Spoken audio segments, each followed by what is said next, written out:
Monsieur Poutine, avez-vous pu vous entretenir avec Donald Trump? Y a-t-il quelques avancées dans les discussions?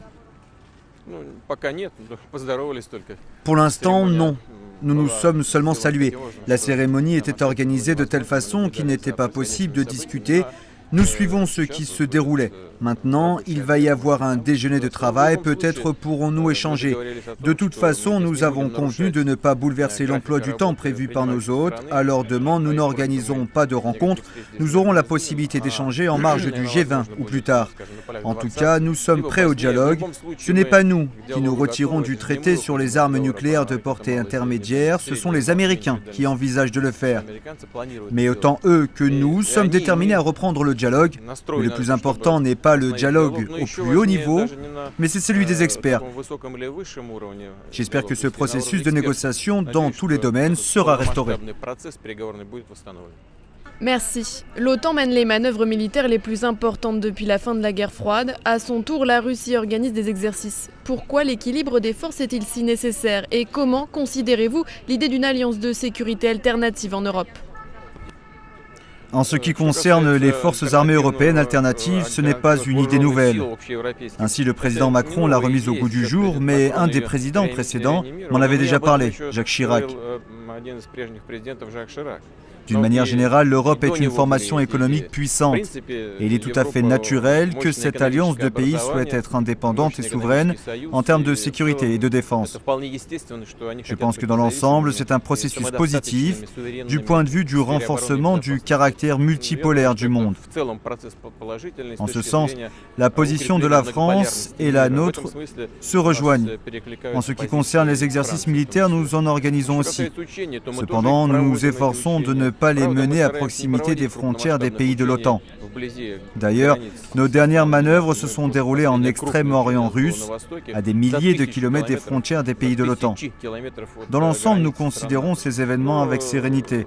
J'espère que les prochains dialogues, qui seront toujours nécessaires, joueront ici aussi un rôle positif.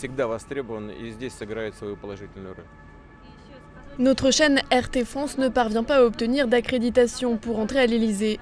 Une loi est en cours d'élaboration selon laquelle RT France pourrait se voir retirer son autorisation d'émettre uniquement à cause de ses liens avec la Russie. Que pouvez-vous dire des relations entre la France et la Russie dans ce contexte? Quels problèmes reste-t-il encore à surmonter?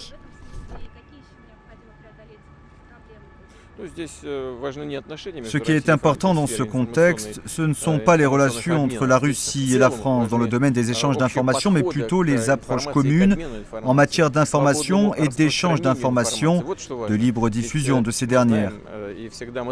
C'est ça qui est important. Nos collègues occidentaux ont toujours dit que l'un des principes essentiels de la démocratie était la liberté de diffusion de l'information. Pourtant, la constitution de diverses listes de médias, de conseils dont la fonction est de décider quels sont les bons ou les mauvais médias, c'est inacceptable.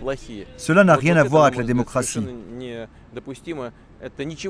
Parce que si nous voulons respecter le principe du libre accès des consommateurs, des citoyens de nos pays à l'information, nous ne pouvons pas fermer des médias sur décision administrative, les limiter à l'aide de structures politiques et administratives.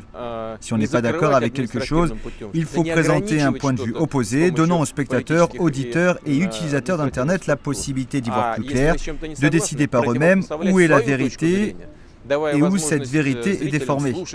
C'est le chemin à prendre, à mon avis.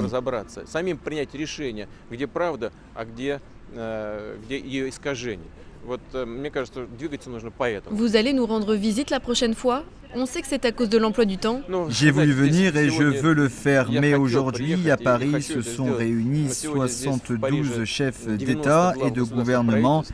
La circulation dans la ville est assez compliquée. Pour ne pas créer de difficultés supplémentaires pour le pays d'accueil, nous avons décidé de nous abstenir cette fois, mais je le ferai avec plaisir dans un futur. Merci beaucoup. Merci beaucoup et merci pour votre travail et votre professionnalisme.